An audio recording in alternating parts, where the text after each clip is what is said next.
2023లో central government first time ఇది announce చేసినప్పుడు idea అయితే సూపర్, కానీ దీని ప్రోగ్రెస్ గురించే చాలా డౌట్స్ ఉన్నాయి. కానీ రీసెంట్ అప్డేట్స్ ఏంటంటే దీనికి సంబంధించిన ఫైనల్ లొకేషన్ సర్వే కూడా పూర్తయిపోయింది. ఈ సర్వేలో టోటల్ 3 రూట్స్ 3 ఆప్షన్స్ ప్రతిపాదించారు.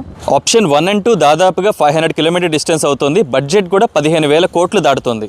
సో ఆప్షన్ 3 కన్ఫర్మ్ చేశారన్నది ప్రెజెంట్ అప్డేట్. ఇందాక చెప్పినట్టుగానే ఇది రాబోతున్న రీజనల్ రింగ్ రోడ్కి 3 to 5 kilometre distance outside రాబోతుంది. టోటల్ డిస్టెన్స్ వచ్చేసి 392 కిలోమీటర్స్ అండ్ ఎస్టిమేషన్ కాస్ట్ 12,000 కోట్లు. ఈ రింగ్ రైల్ దాదాపుగా 8 జిల్లాల్ని టచ్ చేస్తూ తిరగబోతోంది. అవి మెదక్, సంగారెడ్డి, వికారాబాద్, రంగారెడ్డి, మహబూబ్ నగర్, నల్గొండ, యాదాద్రి, సిద్దిపేట జిల్లాలు. మన హైదరాబాద్ నుంచి వేరే రాష్ట్రాలకు వెళ్తున్న రైలు మార్గాలు మెయిన్ గా 6 ఉన్నాయి. ఈ ఔటర్ రింగ్ రైల్ ఈ 6 మార్గాల్ని కలబోతోంది. ఈ రైల్వే లైన్స్ కలిసే చోటు ROR ring over rail.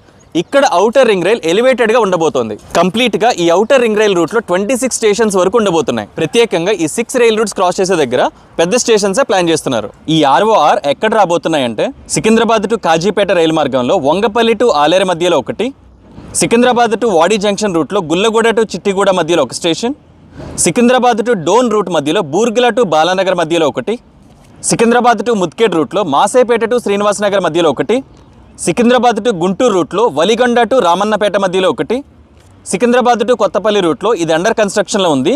Gajwel to Kodakandla మధ్యలో మెయిన్ క్రాసింగ్ స్టేషన్స్ రాబోతున్నాయి. సో వీటన్నిటికీ